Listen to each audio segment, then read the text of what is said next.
He looked okay, smiled, worked, posted, but inside he was crumbling. What if the version of you the world loves is the one that's slowly destroying you? Let me tell you about Marcus. Marcus had what most people chase. A good job, a nice place, weekend invites, but inside it was getting harder to fake it. His days were filled with restless scrolling, his nights with silence that screamed. Then came that one night, no calls, no distractions, just him and the chaos in his head. Panic gripped his chest, he couldn't move, he wondered, is this how it ends? But in that abyss, a tiny flicker emerged. Maybe this breakdown wasn't an ending. Healing didn't roar in, it whispered. It began with small, quiet choices, invisible to others but monumental to him. These weren't quick fixes, but gentle nudges that slowly steered him back to himself. Marcus found an old journal. That night, after the panic, he opened it. He wrote one sentence, "I am not okay." It wasn't poetic, but it was true. And in that admission, something shifted. Acknowledging the pain, even privately, was the first step toward understanding it. That one sentence became a lifeline. Some days it was followed by a flood of thoughts. Other days just another honest line. Today was hard. Translating chaos into words began to demystify the overwhelm. It wasn't about beautiful prose, it was about raw truth. This daily ritual of honesty was the first step in reclaiming his narrative. Marcus changed how he started his day. For years his phone was the first thing he reached for. The endless scroll set a reactive tone for his day. He set his alarm 15 minutes earlier and sat up in bed, watching the dawn light, listening to the world wake up. This tiny shift was transformative. A moment to connect with himself before the digital noise. He started his day with intention, not reaction. Sometimes he'd breathe deeply, or think of one thing he was grateful for. That buffer allowed him to greet the day on his own terms, feeling more centered and present. Surrounded by city life, Marcus realized he'd lost touch with the earth. He remembered the joy of running barefoot as a child. One weekend he went to a park, took off his shoes and stepped onto the grass. The sensation was grounding, a direct connection to something real. He made this a regular habit, even if just for a few minutes. Standing barefoot, he felt stability and reassurance, pulled out of his thoughts and into the present. This simple act anchored him, reminding him of the world beyond his worries. Marcus noticed how quickly his emotions could spiral.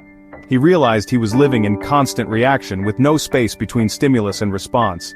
He started taking one deep, conscious breath before reacting to anything activating. That single breath created space, to think, to choose, to not be consumed by emotion. It didn't erase difficult feelings, but lessened their intensity. Instead of lashing out or spiraling, that breath gave him a chance to observe the feeling. He'd ask himself, how do I want to respond?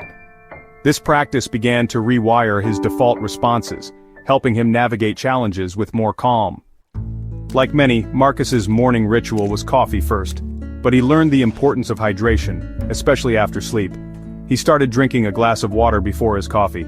It wasn't about denying himself, but about nourishing his body first. Over time, he felt more alert, his mind clearer. This small act of self-care helped him feel more in tune with his body. Sometimes the most profound self-care is the simplest. Group chats can be joyful, but some became sources of anxiety for Marcus. The constant notifications and pressure to keep up drained him. He made a small decision: leave just one overwhelming group chat. The relief was instant. A small weight lifted. Fewer pings, less mental clutter. Curating his digital environment was empowering. It wasn't about isolation, but about being intentional with his energy. Leaving one chat created space for real connection and peace. Marcus had learned to suppress sadness, but unprocessed emotions fester. He started allowing himself to feel sadness, sometimes with a song that matched his mood. He'd let the music wash over him, giving sadness space. Then, he'd consciously let it go. Acknowledging the feeling, then releasing it. Emotions are like weather. They pass. Feeling sadness fully allowed it to move through him more quickly. It was a lesson in emotional intelligence and the healing power of acceptance. Social media became a minefield of comparison for Marcus. He began unfollowing accounts that made him feel inadequate. With each unfollow, he felt liberated. His feed transformed into a more inspiring, authentic space. What we consume impacts our well-being. Unfollowing comparison traps helped him reclaim focus and self-compassion. It was a step toward a healthier relationship with himself. Marcus spent much of his day sitting, feeling stiff and disconnected. He introduced a simple habit, stretching during moments of silence. Not a full workout, just gentle movement between tasks or before bed. Silent stretching became a quiet reset, releasing tension. Focusing on his body helped quiet his mind. It was a way to check in, to offer care and attention. This grounding practice brought calm and release. Evenings were dominated by screens, leaving Marcus restless before bed. He introduced candlelight instead, reading, journaling, or simply sitting by its glow. The soft light signaled his mind and body to slow down. It created a peaceful, contemplative atmosphere. This wasn't about abandoning technology, but choosing moments of reprieve. Lighting a candle became a small, sacred act of tranquility. Sometimes Marcus felt numb, disconnected from his emotions. In those moments, he'd gently place his hand over his heart. He wouldn't force a feeling, just notice the warmth and beat. This simple gesture was a silent acknowledgement, I'm here. Sometimes it brought a flicker of sensation or emotion. It bridged the gap between mind and heart. This act of self-compassion became an anchor in moments of disconnection. Marcus was a people-pleaser, often overcommitted and drained. He set a goal: say no to one thing each week. The first few were hard, but each brought relief. Saying no meant saying yes to his own well-being. It wasn't about being selfish, but honoring his limits. This habit created more space and reduced resentment. One boundary at a time, he reclaimed his energy. Marcus's nights were filled with the glow of his phone, making sleep elusive. He started reading one page of a physical book before bed. Just one page. A deliberate transition to quiet.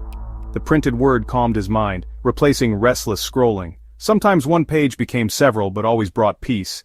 It was a mindful, enriching way to end the day. Marcus grew up believing tears were weakness, but he learned that crying is a natural release. He gave himself permission to cry without shame.